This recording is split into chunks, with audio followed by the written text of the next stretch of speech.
এই দুনিয়ার জমিনে কোনো বান্দা যদি বান্দার হক নষ্ট করে, এই গুনাহ আল্লাহ মাফ দিবেন না। হাসরের মাঠ কায়েম করিয়া রাখছেন, পাহাড় পরিমাণ নেকি নিয়ে অনেক মানুষ আল্লাহর সামনে গিয়ে হাজিরা দিবে। আল্লাহ, পাহাড় পরিমাণ নেকি নিয়ে আইসে আমার জান্নাত দান করো। আল্লাহ রাব্বুল আলামিন বলবেন, নেকি নিয়ে আইসো বুঝলাম, তোমার নামে মামলাও আছে, তোমার বিরুদ্ধে মামলা আছে। কে মামলা দিল আমার বিরুদ্ধে? তোমার আপন বোন তোমার বিরুদ্ধে মামলা দিছে। তুমি বোনের ওয়ারিশটা ঠিক মতো দেও নাই, তার হক তুমি দেও নাই, বরং সমাজের মধ্যে তোমরা কইয়া বেড়াও ওয়ারিশ নিলে বলে হয় না। এতটুকু চিন্তা করার দরকার। এটা কি কোরআনের বিধান না আমরা নিজেরা বানাইছি? কুরআনুল কারীমের ভিতরে আল্লাহ বিধান করে দিয়েছেন বোনের বন্টন, ভাইয়ের বন্টন আছে না নাই আলাদা আলাদা? আল্লাহর কোরআনে আল্লাহ বন্টন করেছেন, ওয়ারিশনামা আল্লাহ লিখে দিয়েছেন। যেই জিনিস বান্দা বান্দির জন্য হয় না এমন বিধান আল্লাহ দেয় না। যে সমস্ত লোক স্বার্থলোভী, দেলানি লাগবো, এরাই এই জাতের কথা ছড়ায়, ওয়ারিশ নিলে হয় না। কিন্তু রাইত বউয়ের দ্বারা শুয়ে কয়, কন্যা গুতায় কয়, তোরটা তুই বুঝ জানস না রে। নিজের বউরে কিন্তু টিহেই কয় যে তোরটা তুই বুঝ জালস না কেন লাগি। দিনও মানুষের কাছে কয় ওয়ারিশ দিলে হয় না, যাতে বইনের না ইয়ে কথা বুঝতেছ। নিজেরটা 12 আনা 16 আনা, নিজেরটা 16 আনা, হরেরটা 4 আনাও না। আপনার মতলব্যে মানুষ কিয়ামতের দিন ক্ষেত যদি কিনে 1.5 কাঠা, দেখবেন 5 বছর পরে ফোনে 2 কাঠা করে বাচ্চা তুটে। বান্দার হক নষ্ট করলে কিয়ামতের দিন বিচারটা কি হবে? আল্লাহ পাকের পয়গম্বর হাদিস বর্ণনা করে গিয়েছেন, সাবধান সাবধান, এক এক দলকে নেকি দিয়া দিয়া বিদায় করা হবে, নেকি দিয়া দিয়া বিদায় করা হবে। তুমি যে কষ্ট করিয়া ঠান্ডা পানি দিয়ে ওযু করে নামাজ পড়ছো, রোজা রাখছিলা সারা রমজান, দান খয়রাতের সওয়াব, মসজিদের খেদমতের সওয়াব, হজ করছো সওয়াব, ইস্তেমাত যাইতে টঙ্গি ইস্তেমাত গেছো, সিল্লাত গেছো, তবলিগে গেছো, কত সওয়াব জীবনে কামাইলা।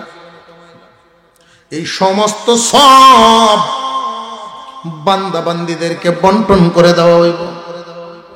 অবশেষে তোমার আমল নামায় আর কোনো নেকি নাই। আরো এক দোলাই আল্লাহ, আমার সাথের বাড়ির লোকটা আছেন, সিমটালা নিয়ে অভ্যাস আছেন, আমার 3 হাত জায়গা সারাটা জীবন বড় দখল করে খাইছে, আজগো আমি চাই বদলা। ওই দিন আল্লাহ বলবেন, এই নাফরমানের আমল নামায় কোনো নেকি নাই, সব মানুষের দেখছি। এখন কি করা? তোমার তো আর ফিরানো যাবে না, কারণ এটা আমি আল্লাহর আদালত। হিসাব পায়া যাইবা। নেকি যদিও তোমার না দেই, তোমার গুনাহ হিসাব করে দিয়া যাও, তোমার গুনার বোঝা বইব এই নাফরমান। للمسلم على المسلم 6 بالمعروف يسلم عليه إذا لقيه ويجيبه إذا دعاه ويشمته إذا عطس। 1 নাম্বার, একজন মুসলমান আর একজন মুসলমানের সাথে সাক্ষাৎ হইলেই যেন সালাম দেয়। সালাম দেওয়ার ক্ষেত্রে বড় এবং ছোট লক্ষ্য করবা না, যে আগে দিতে পারো সে সওয়াব বেশি পাইবা। আমাদের অভ্যাস হইল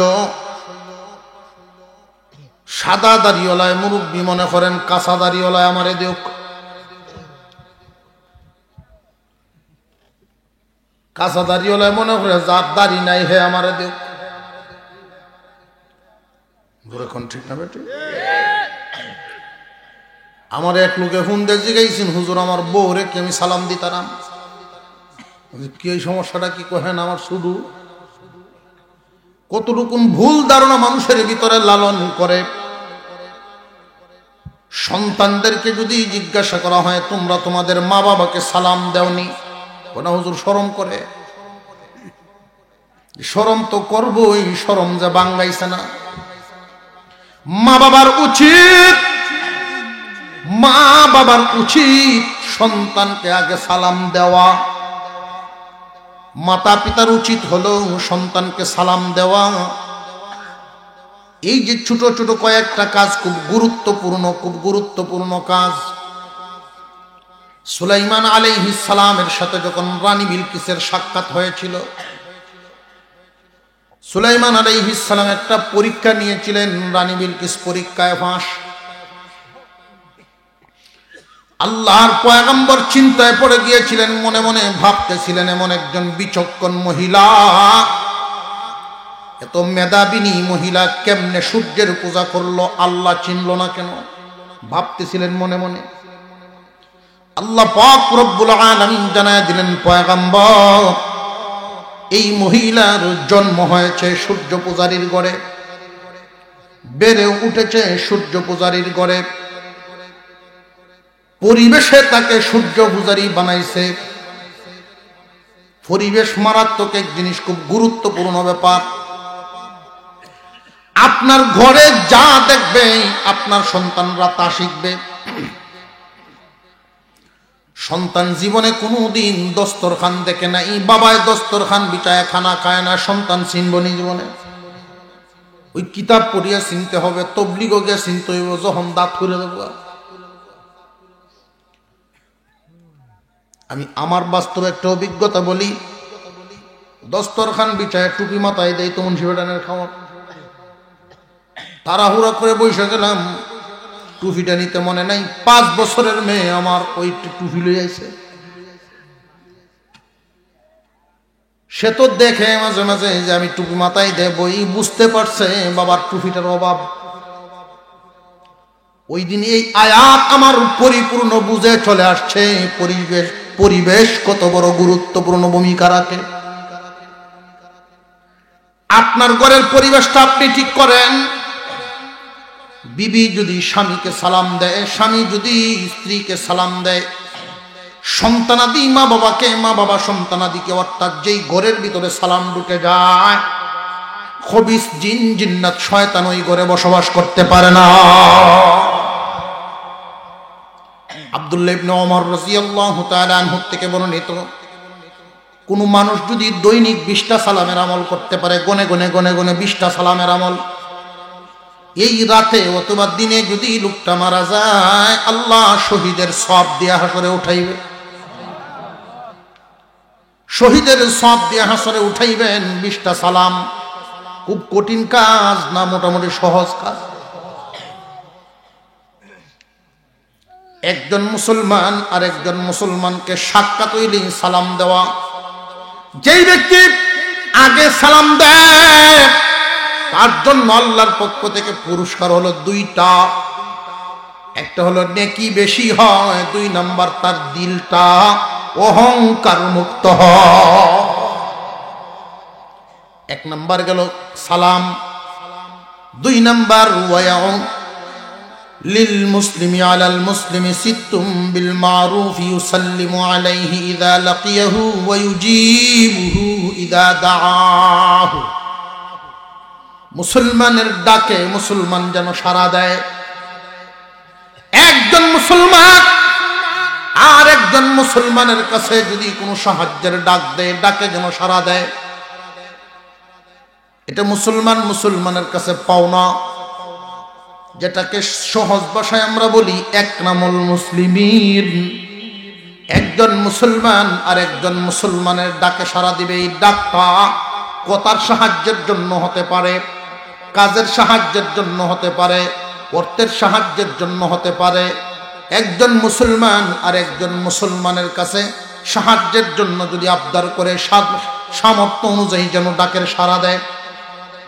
আজকাল তো এই একরাম উঠে যাচ্ছে, অথচ আল্লাহর পয়গম্বর বলেন একজন মুসলমান যদি আর একজন মুসলমানকে সামান্য একরাম করে, হাওরে আপনি একটা দানের বস্তায় বানলেন বা হুজা বানছেন, একলা উড়ানির ক্ষমতা নাই, আরেক বাইরে ডাক দিছেন, উনি যদি আয়া নেকি পাওয়ার আশায় হুজারা তুলিয়া দেয়, আল্লাহ রব্বুল আলামিন তার আমল নামায় 10 বছর মসজিদে ইতিকাফ করার সওয়াব দান করবেন। আবু যর গফারি রাদিয়াল্লাহু তাআলা আনহু, আল্লাহর নবীর সাহাবী, মসজিদে নববীতে ইতিকাফে বসেছেন। সম্ভবত নফল ইতিকাফ ছিল ওনার। একজন সাহাবী আবু যরের কাছে আসছেন, ও আবু যর, তোমার দুইটা মুখের কথা আমার জন্য অনেক উপকার হইতো। তাই নাকি? বলে হ। এমনি উনি উনার জুতা লইয়া বাইরে অসুর হয়েছেন। আরেকজনের পাঞ্জাবির আস্তিন ধরে টান দিয়া বলেন, আবু যর, আপনি যে ইতিকাফে বসছেন ভুলে গেছেন নাকি? আবু যর গফারি তার দিকে তাকায়া বলেন, এই যে রওজাওয়ালার কাছ থেকে আমি আবু যরে শুনছি, বিশ্বনবীর রওজা মুবারকের দিকে আঙুল তাক করে বুঝায় দিলেন যে আমি এই রওজাওয়ালার কাছে শুনছি, একজন মুসলমান যদি আরেকজন মুসলমানকে উপকার করে দিতে পারে, মহান মৌলাই করিম তার আমল নামায় 10 বছর ইতিকাফ করার সওয়াব দান করেন। তো এটা জানিয়া নিয়তটা ঠিক রাখতে হবে। নিয়ত পূজা তুল্য দেওয়ার সময় যদি মনে হয় যে পূজাটা তুল্য দেয় একটা বিড়ি দিব না, তো না, নিয়তটা ঠিক হবে না। জামায়ে মাছ আনছে ওটি বেচানো কিছু আছে তো দরকার। জামায়ে মাছ আনছে ওটি, দেখবেন সাইডের ঘরের মহিলারাও কিন্তু দেয় কাটিয়া। এই মহিলা মা বোনরা যদি নিয়ত করেন আমার একজন মুমিন বোন, তার একটু একরাম করে কাটিয়া দেই, সওয়াব পায় আমার আল্লাহর কাছে, উনিও 10 বছর ইতিকাফের সওয়াব পাইব। এই জন্য নিয়তটা হইল মেইন। মাছ কাটিয়ে দেওয়ার সময় যদি কয় সহাল্লাবেলা মাছটি আমি কাটিয়ে দিলে বেললে একটু যদি হুনান্যা দিস গেল পরিষ্কার। একজন মুসলমান আর একজন মুসলমানের কাছে সাহায্যের হাত বাড়াইলে আজকাল কেমন জানি মানুষের হায়া মায়া মহব্বত দিন দিন কমে যাইতেছে, শিক্ষার হার বাড়তেছে ও মানুষের সংখ্যাও বাড়তেছে।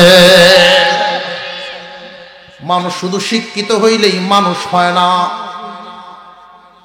শিক্ষিত হইলেই মানুষ হয় না, জানতে জানতে কখনো জানোয়ার হয়, জানতে জানতে জানোয়ারও হয়, জানতে জানতে জাননেওয়ালা হয়, দুইটাই হয়।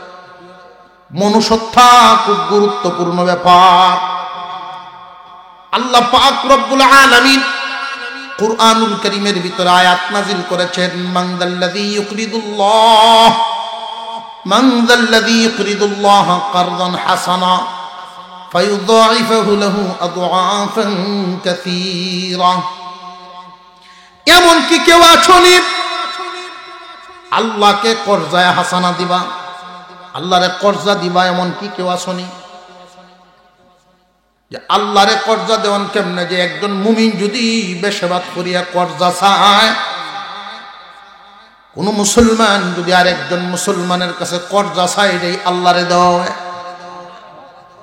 আল্লাহ রব্বুল আলামিন বলেন, দান করার চাইতে কর্জার মধ্যে সওয়াব আমি বেশি রাখছি।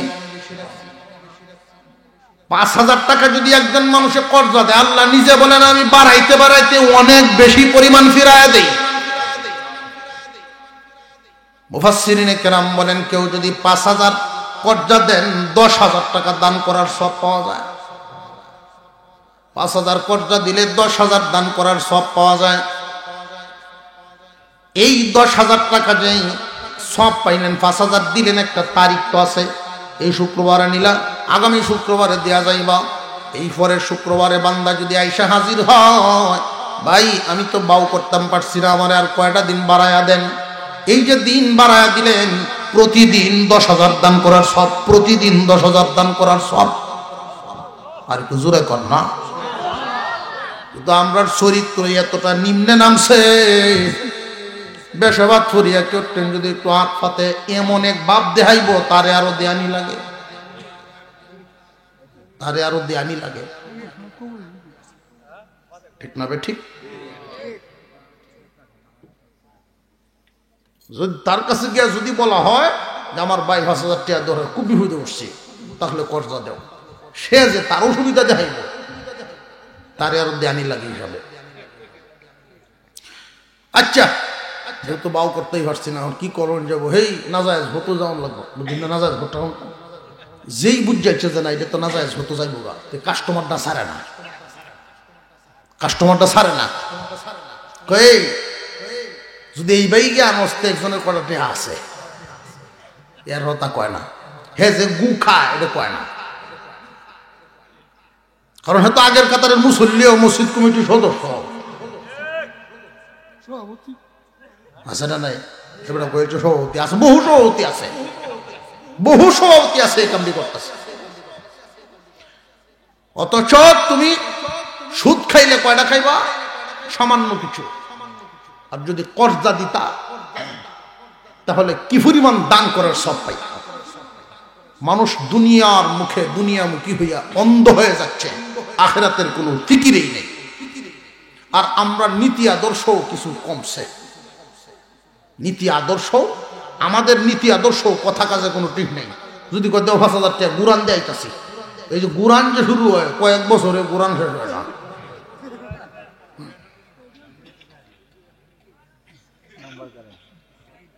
এরকম ভুক্তভোগী তো ওই সব তো আমরাও কামাইতাম চাই, দিয়া তো হরে এমন বাবু হরে বোঝা যায় সাউন্ড লাগে বা একটু দয়া হরে যদি দিতাই, দয়া হরে যদি আমার ঠেলা দেল তাই হেবে সাউন্ড লাগে। মুসলমানের নীতি আদর্শ যদি ঠিক থাকতো, মুসলমানের অশান্তি হওয়ার কথা নয়। একজন মুসলমান আর একজন মুসলমানের কাছে কয়টা পাওনা কইছি? 6টা। 1 নাম্বার সালাম, 2 নাম্বার একরাম করা, যে কোনো ধরনের। এমনকি একজন মুরব্বী মানুষ, ওনার লাঠিটা ভরে গেছে হাত থেকে, আপনি একরাম করে তুললে দিতেছেন, এই সবটা ভেবেন। আর একটু জোরে কর সুবহানাল্লাহ। বাজার থেকে ব্যাগ নিয়ে আইতেছে, আপনি এই ব্যাগটা একটু ধরলেন, যে ব্যাগটা আমার কাছে দিন, 10 বছর এতে কাফের সব পাইলেন। এগুলো যাইতেছে নাই, এই মায়া মোহব্বত শ্রদ্ধা সম্মান এগুলো উঠে যাইতেছে সমস্ত। 3 নম্বরে হাসির জবাব দেওয়া। হাসি সর্দি লাগলে হাসি, হাসি দিলে পরে কি পড়া লাগে? মায়া গো আলহামদুলিল্লাহ। এই আলহামদুলিল্লাহ শুনেন, যদি কেউ আপনার সামনে আলহামদুলিল্লাহ পড়ছে, তাহলে এই আলহামদুলিল্লাহর জবাব দেওয়া লাগে ইয়ারহামুকাল্লাহ বলি, এটা ওয়াজিব। এটা অনেক একটু কঠিন, এটা বোঝানি এই মুহূর্তে। 4 নাম্বারটার জায়গায় ওয়ায়াউদুহু ইযা মারিদা, রোগীর সেবা করো, রোগীর সেবা। কোন মুসলমান যদি অসুস্থ হয় তার সেবা করো, তোমার সাধ্য অনুযায়ী সেবা করো। কিন্তু এখন এই জায়গাতেও সমস্যা দাঁড়াইছে। রাস্তার যদি দেখা যায় একজন মানুষ খুব বেকায়দাত করছে, অ্যাক্সিডেন্ট, আপনি নিজের গাড়ি থেকে নামিয়ে আগুয়ে গেলেন উপকার করতেন, যদি অঘটন ঘটে এই লাশ আপনার উঠে কত ডরায় কেউ হয় না, দরকার নেই। এমন ঘটনা ঘটেনি না, ঘটে না। গত মাসের আগের মাসও আমি ডাহাত হইতেছি, শুক্রবারের দিন এশার নামাজের পর এসছে ফুলবাড়িয়ার কাছে। আমার আগে দেখ মোটর সাইকেল খুব স্পিডে চালায় গেছে, আমি তার হয়েছে যে ভাই যাইতেছে কোনো একটা অঘটন ঘটাইব।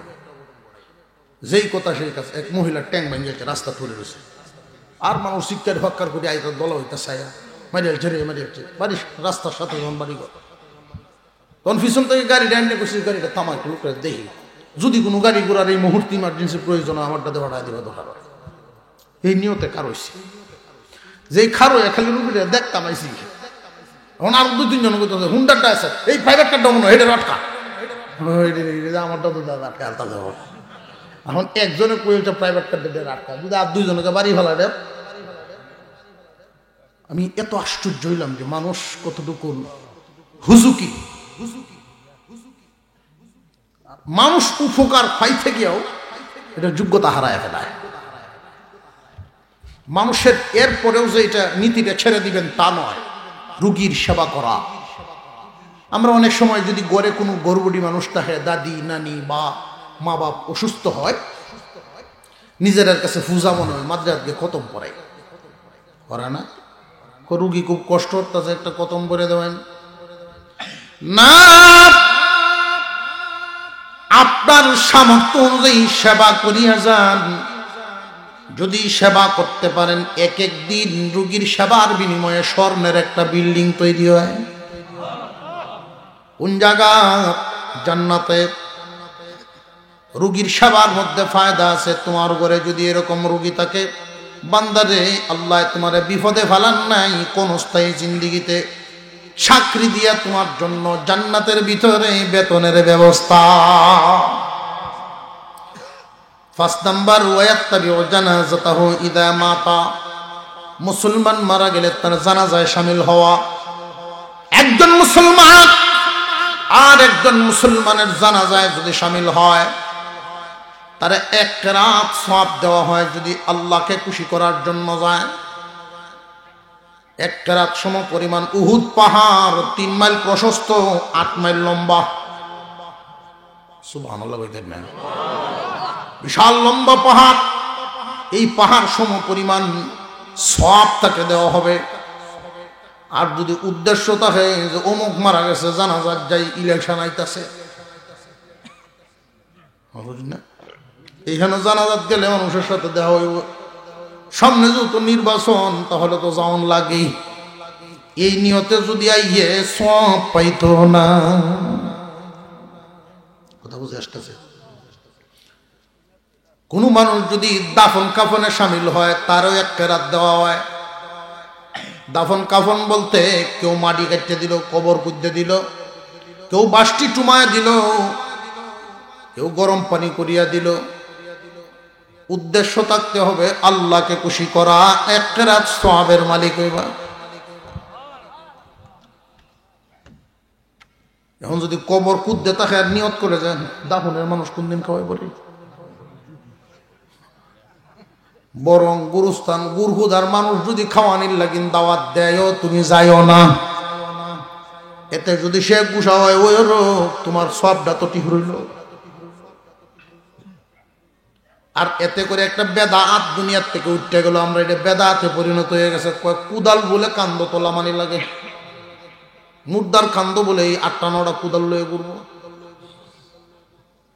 আজীব আজীব কথা। আল্লাহ পাক রব্বুল আলামিন নেকি রাখছেন দাফন কাফনের মধ্যে। যদি নিয়ত সহি হয়, আল্লাহর কাছে সম্মান হয়। নিয়ত যদি গায়রে সহি, আল্লাহর কাছে তার জন্য কিচ্ছু থাকে না। 6 নাম্বার, ওয়া ইউহিব্বু লাহু মা ইউহিব্বু লিনাফসিহি।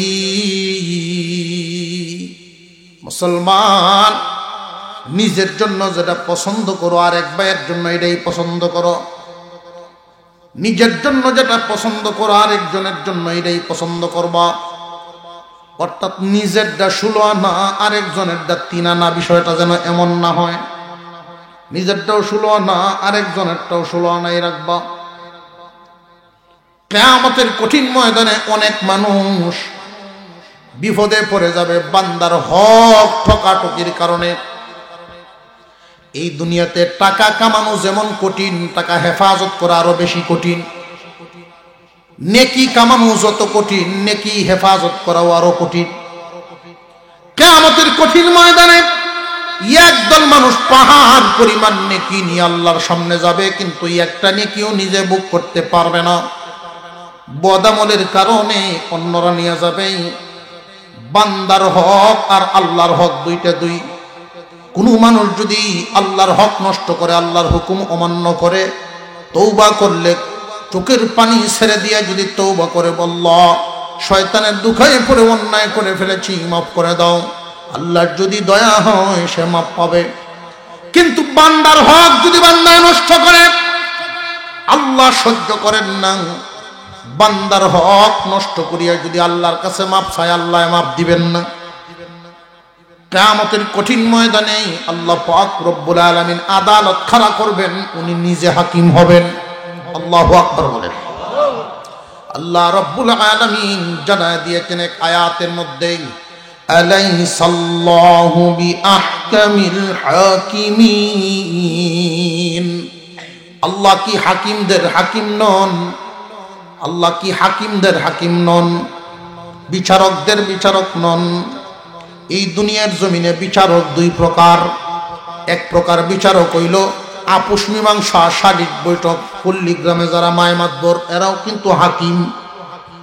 আরেক প্রকারের হাকিম হইল কোর্টে দুনু হাকিমদেরকে আল্লাহ সতর্ক করিয়া দিলেন, বান্দারে এই হাকিমের চেয়ারটা কিন্তু আমি আল্লাহর চেয়ার, এই চেয়ার সবাইকে দেই না, এই সম্মান এই ইজ্জত সবাইকে দেওয়া হয় না, আল্লাহ পাক রব্বুল আলামিন যারে পছন্দ করেন তারে দেন। লক্ষ্য করে দেখবেন ডিগ্রি পাস দরবারও কথা কইতারে না, আর 5 পাসও করছে না, সাইর গাঁয়ের মাতবর এমন আছে না নাই? আপনার ঘুমে দরিয়েছে মনে বেশি একবার, তো মনটা খারাপ করে বলেছে না, কালভর কথা মনে হয়েছে যে কালভর কিতা ওইল দেশটা, কালভর রাত কিতা উইয়া গেল দেশটা, এরকম কোন কিতাব আবদাসন কিছু। আল্লাহু আকবার, মানুষ অত পাগল কেমনে হয়? রাত্রে বাজে 12:30, সারা রাস্তা বইলে থাকা মানুষের কুত্তো হইল এটা। আল্লাহু আকবার, কিয়ামতের কঠিন ময়দানে আল্লাহ আদালত দাঁড় করাবেন।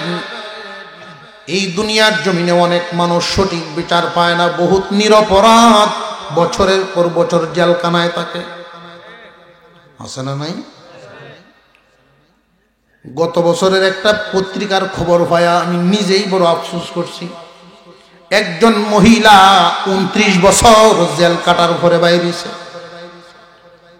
ছোট ছোট বাচ্চাগুলো রাইখা গেছিলেন, এরা বড় হইছে, বিয়ে শাদী হয়ে গেছে।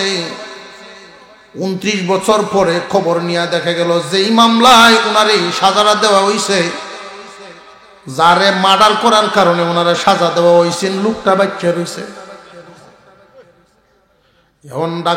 এখন সরকারের লোকেরা, আর্মি, পুলিশ, জজ অর্থাৎ সরকারি আমলারা মহিলার সামনে, মহিলা যখন কোর্টের সামনে এসে দাঁড়াইছে, জেলখানার বাহিরে উনি গেছিলেন কোন বয়সে, আর সাদা চুল লইয়া দাঁড়াইছে। অফিসাররা তার সামনে গিয়ে শুধু এতটুকু বলছে, কি বলবো আপনার কাছে, আমরা সরি। তোমরা তো সরি, উনার তো গেল 29 বছর জীবনের। এটার বিচার হওয়ার দরকার আছে না নাই? কে করব? আল্লাহ বলেন, আমি এই জন্য আদালত কারা করায় রাখছি। এই পৃথিবীর জমিনে 6-9 করিয়া ছাড় পাইবা, কিন্তু আমার কাছে তো পাইবা না। কেন জানোনি? এই দুনিয়াতে অপরাধী যদি মাতবরের বাইগনা বাজতা হয় তাহলে বিচারটা একরকম হয়, আর যদি বিপক্ষের হয় তাহলে বিচারটা একটু দাবায়া হয়। বান্দারে, কিয়ামতের কঠিন ময়দানে আমি যে জজ হব, আমার কোনো বাইগনা নাই, আমার কোনো ভাই নাই। আল্লাহ রাব্বুল আলামিন সতর্ক করিয়া দিলেন, ওয়াত্তাকু, ভয় করো, ইয়াওমান, ওই দিনটাকে, ওয়াত্তাকু ইয়াওমান তুরজাউনা ফীহি ইলাল্লাহ, ভয় করো ওই দিনটাকে যেই দিন আল্লাহর কাছে যাইবা। সুম্মা তুওয়াফা কুল্লু নাফসিম মা কাসাবাত, প্রত্যেককেই প্রতিদান দেওয়া হবে। ওয়া হুম লা ইউযলামুন, কারোর প্রতি কোনো জুলুম করা হবে না, কাউরে জিতায় দেওয়া, কাউরে ঠকায়া দেওয়া না। আমি আল্লাহ এমন বিচারক, কারোর প্রতি কোনো জুলুম নাই। দুনিয়াতে তোমরা মুখ বুজ্জা কাজ করতা, কেউরা জিতায় দিতা, কেউরে ঠকায়া দিতা। আমি আল্লাহ মুখ বুঝে কাজ করব না, যার ভাওনা যেমন আমি আল্লাহ দিমু তেমন। কথা বুঝে আসতেছে? এই দুনিয়ার জমিনে কোন বান্দা যদি বান্দার হক নষ্ট করে, এই গুনাহ আল্লাহ মাফ দিবেন না। হাসরের মাঠ কায়েম করিয়া রাখছেন, পাহাড় পরিমাণ নেকি নিয়ে অনেক মানুষ আল্লাহর সামনে গিয়ে হাজিরা দিবে। আল্লাহ, পাহাড় পরিমাণ নেকি নিয়ে আইছে, আমার জান্নাত দান করো। আল্লাহ রাব্বুল আলামিন বলবেন, নেকি নিয়ে আইছো বুঝলাম, তোমার নামে মামলা আছে, তোমার বিরুদ্ধে মামলা আছে। কে মামলা দিল আমার বিরুদ্ধে? তোমার আপন বোন তোমার বিরুদ্ধে মামলা দিছে। তুমি বোনের ওয়ারিশটা ঠিক মতো দেও নাই, তার হক তুমি দেও নাই, বরং সমাজের মধ্যে তোমরা কইয়া বেড়াও ওয়ারিশ নিলে বলে হয় না। এতটুকু চিন্তা করার দরকার। এটা কি কোরআনের বিধান না আমরা নিজেরা বানাইছি? কুরআনুল কারীমের ভিতরে আল্লাহ বিধান করে দিয়েছেন বোনের বন্টন ভাইয়ের বন্টন আছে না নাই আলাদা আলাদা। আল্লাহর কোরআনে আল্লাহ বন্টন করেছেন, ওয়ারিসনামা আল্লাহ লিখে দিয়েছেন। যেই জিনিস বান্দা বান্দির জন্য হয় না এমন বিধান আল্লাহ দেয় না। যে সমস্ত লোক স্বার্থলোভী দেলানি লাগবো এরাই এই জাতের কথা ছড়ায়, ওয়ারিস নিলে হয় না। কিন্তু রাইত বউয়ের দ্বারা শুয়া কয় কন্যা গুতায় কয় তোরটা তুই বুঝ জানস না রে। নিজের বউরে কিন্তু টিহেই কয় যে তোরটা তুই বুঝ জালস না কেন লাগি। দিনও মানুষের কাছে কয় ওয়ারিস দিলে হয় না যাতে বইনের না ইয়ে কথা বুঝতেছ। নিজেরটা 12 আনা 16 আনা, নিজেরটা 16 আনা, হরেরটা 4 আনাও না। আপনার মতলব্যে মানুষ কিয়ামতের দিন ক্ষেত যদি কিনে 1.5 কাঠা দেখবেন 5 বছর পরে ওখানে 2 কাঠা করে বাচ্চা তুটে। বান্দার হক নষ্ট করলে কিয়ামতের দিন বিচারটা কি হবে? আল্লাহ পাকের পয়গম্বর হাদিস বর্ণনা করে গিয়েছেন, সাবধান সাবধান, এক এক দলকে নেকি দিয়া দিয়া বিদায় করা হবে, নেকি দিয়া দিয়া বিদায় করা হবে। তুমি যে কষ্ট করিয়া ঠান্ডা পানি দিয়ে ওযু করে নামাজ পড়ছো, রোজা রাখছিলা সারা রমজান, দান খয়রাতের সওয়াব, মসজিদের খেদমতের সওয়াব, হজ করছো সওয়াব, ইস্তেমাত যাইতে টঙ্গি ইস্তেমাত গেছো, সিল্লাত গেছো, তবলিগে গেছো, কত সওয়াব জীবনে কামাইলা। এই সমস্ত সওয়াব বান্দা বান্দীদেরকে বন্টন করে দেওয়া হইব। অবশেষে তোমার আমল নামায় আর কোনো নেকি নাই। আরো এক দোলাই আল্লাহ আমার সাথের বাড়ির লোকটা আছেন, সিমটেলানি অভ্যাস আছেন, আমার 3 হাত জায়গা সারাটা জীবন বড় দখল করে খাইছে, আজগো আমি চাই বদলা। ওই দিন আল্লাহ বলবেন এই নাফরমানের আমল নামায় কোনো নেকি নাই, সব মানুষের দেখছি। এখন কি করা? তোমার তো আর ফিরানো যাবে না, কারণ এটা আমি আল্লাহর আদালত। হিসাব পায়া যাইবা। নেকি যদিও তোমার না দেই, তোমার গুনাহ হিসাব করে দিয়া যাও, তোমার গুনার বুঝা বইব এই নাফরমান। কথা বুঝে আসতেছে? দোষে দোষে বেশ কম আছে, এমন দোষ করবেন না যেই দোষটা একবারে মারাত্মক। আমি প্রায় সময় এই কথাটা বলে থাকি, মেয়ের বাপে মেয়ের গুণ 100 কইল, 100 গুণ কইছে, যদি দোষ কয় একটা যে রাত কই জায়গা মাঝে মাঝে হয় না, 100 গুণের কোনো দাম থাকতো না। দোষে দোষে বেশ কম আছে। বান্দার হক ঠকাবেন না। আল্লাহ পাক রব্বুল আলামিন রিজিক দেওয়ার মালিক কে? আল্লাহ। তুমি যদি ঠকো, এই দুনিয়াতে মানুষ মনে করে যে কেউ রে ঠকাইলেই জিতছিস, যেমন ওর নামে সে।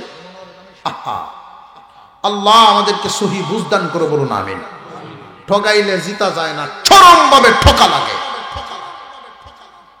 আকলে আর বেকলে দুষ পাচ্ছে, আকলে আর বেকলে দুষ পাচ্ছে। আকল যেটা এটা বাটপার, ষাটপুর বাজারে গিয়া বেকলটারে খুঁজে বের করে কই আছে, ওই কই রে এটা দেখা সাক্ষাৎ না, চাটা খাওয়ান লাগতো না, সেটার একটু ফার্ম দেয়, মূল্যায়ন করে, এটা বিল টিল যা দেয় দেয় সব বাটপারের কামে দেয়। তো ফলের মৌসুম আছে, কয়েক দুজনে একটু ফল খাই গিয়া কাঠলের টান চাইন নিল, এ মসজিদের পিছিয়ে থেকে বইছে, বইয়া কয় তখন দাম কি ভাই ধরন, সরল সোজা বেকল মানুষ, উনি কইতেছে যে দাম কি ভাই ধরন, কয় আমি একটা ইনসাফের কথা কই, বাটপারে কই ইনসাফের কথা কই, কুশ খাইতে তাহি হকজনে হকটা বুড়া তোর সামনে, বুড়া তোর করে বুড়া গণ্যা বেশি গণ্যা হিসাব করে ফোনে টেহা দিলাম, কই সুন্দর হিসাব, সুন্দর ইনসাফের কথা ঠিক আছে। যখন খাওয়া যখন আরম্ভ হয়েছে, সরল সোজা মানুষ যেটা, এটা তো যা খায় শক্ত হয়, বাটপারে করে কি 2টা সামনে তো 3টে খায়াল হয়, 2 বিসি সামনে তো হয়, আর 3টে কুশ বিসি সহ খায়াল হয়, বিসি টেহা দেওয়ান লাগবো। অবশেষে খাওয়া শেষ হয়েছে, এইবারের সামনে 26টা সরল সোজা মানুষ, এর সামনে 12টা। ওরা সাহের কি ব্যাপার, আপনার খাইছুন তোমার থেকে কম না, বেশি গেল কই, এবারে ব্যাক কর। তোর খাওয়ার সাথে আমার ডইব, তুই বেক করলে খাওয়া কাজ বেটারা দম হাত। আচ্ছা দেবেন তুই 12টা করে আর কিতা দিবেন, 26টা জন আমি দেব, ব্যক্তি আমি দিলাম না, খৈটা আমি জানি তোর মন বড় আছে দেলা, মন বড় আছে দেলা। রাত্রে বাড়িতে গেছে, মনে মনে খুব খুশি, ঠগাইছি। বিবি সব কইতেছে ভাত খাইতা না, কয় না পেটটা ফুলা, পেটটা ফুলা না, পেটটা বেটার ফুলা, কাঠলে কুশ বিসি সহ খাইছে হুল গোবার দিয়া। মাঝামাঝি রাইতের সময় ফেরো একটা গুরান মারিয়া উড়ুর একটা ডাক মারছে, এমনি বদনা লইয়া গুঁ দুইটে কোনো রকম কইতো কই গেছে যে উষ্ণাই বাড়ির সামনে গিয়া আগে ইজ্জত বাঁচাইছে, ওরা কামড়া সারছে সাইদিয়া ফোহের তো মেষটা বার হইলে বাড়িতে দেখে নিজেরকে তুই বই উঠছে, আরে এটি কি তা করলাম, নিজের কেটটা দিয়ে বইছে। যে বেটা আউরো গেলে কুলুফ লইলেও আরেক বেটার খেতে চাক্কা দিল, কথা নিয়ে হিসাবি লোক, ঠগানি হইল তার কাম, নিজের কেটটা দিয়ে যাইছে। যাই হোক, যেটা ওইখানে উঠতে ঘুমাই গিয়া ঘুমাইছে, কিছুক্ষণ ভরে একটা বিশাল ঠাঁস করিয়া এমন ঢল, কানা ঢল, ঢল মারছে, আর তার শরীরে একটু ঠান্ডা ঠান্ডা বাবাইছে, জোর জোর বাপ। বউ এই অবস্থা থেকে একটু খেতা উড়াই দিতে, ওটা এক গুমে সকাল 9টা লাগা ঘুমাইছে। আর মহিলা সকালে ঘুম থেকে উঠতে আবুদুদ্দের ডেকে যাই উঠতরা, তোর বাপের সারা রাত বড় ঘুমাইতেছে না, খালি উসপিস করছে, উসপিস করতো না, কাঠল বিজে গড়িয়া বেটাও গড়িয়া উসপিস করছে, খালি ঘুমাইতেছে না, এখন ঘুমাইছে আর ডাইস না, তোরা এই মরিচ কেটটা যে ঢোল যে হইলো পানি টানি লাগিয়া, তাহলে পল্লাটা ছেড়ে দিস, আর যদি মরিচ হইলে তাকে তুলে লই আইস। আবুদুদ্দে গিয়া কেটের বাচ্চা পল্লা টল্লা ছাড়ছে, ছেড়ে দেখে কেতের কোনাত কোটি কাঠল বিজি করে রয়েছে। এই যে রাইত কামটা বানাইছে বাবাই, ভাগলে দূরে বানাইছেন যে কামটা। এই আবুদুদ্দে পরিষ্কার হয়ে কাঠল বিজি ভরে রয়েছে, ডলে তো দইয়া নিচে ময়লা সব, কাঠল বিজি লই আসছে বাড়ি। মায়ের জায়গায় এটি করতাম চস, আমরা ক্ষেতের কোনাত আছি, ও কোনো আবুদুদ্দে বোধ চুরি হরে না, কাঠল খাইছে না, বই আছে ভালো হয়েছে চস। তোর বাবা রাত্রেও ভাত খাইতেছে না, জ্বরের মুখ একটা বর্তা বানায় দিয়ে দিল, ভাত খাইব না। সরিষার তেল দিয়া শুকনা মরিচ বাজ্যা দিছে, বেরি একটা জুত করে একটা বর্তা বানায়, বেটা গরম ভাত লইয়া গরম গুমো তুইটাই আগে খাইয়া দিছে কতক্ষণ, মজাও লাগছে। কই তুমি যে একটা কাম করছো, আমার মনের মতো কামটা করছো, তো কাঠল বেশি ফাইসলা কই, তো বউ সেটা তোমার কপালে দিছে। আমার কপালে মানে কই আবুদুক গেছি মরিচ কে ভুমরিচ আনতো, ক্ষেতের কোনাত করতে কাঠল বেশি কই কি সব না করছে রে। হ্যাঁ, কেউ ঠগাইলে নিজে সবচেয়ে বেশি ঠগে, ইহকালে না হোক পরকালে হইল টঙ্ক। ঠগায় তুমি মাল দলা করছো, এই মাল দিয়া সন্তানের ভরণ পোষণ করবা, এই সন্তান তোমাকে ইজ্জত দিবে না, সম্মান দিবে না, তোমার বাধা পর্যন্ত না দিতে পারে। কথা বুঝে আসতেছে? আল্লাহ পাক রব্বুল আলামিন আমাদেরকে যেন আমলের তৌফিক দেন, বলুন আমিন। আর জোরে বলেন আমিন। আত্তাহিয়াতুর সূরাতে বসি, আস্তাগফিরুল্লাহ, দুরূদ শরীফ পড়ি।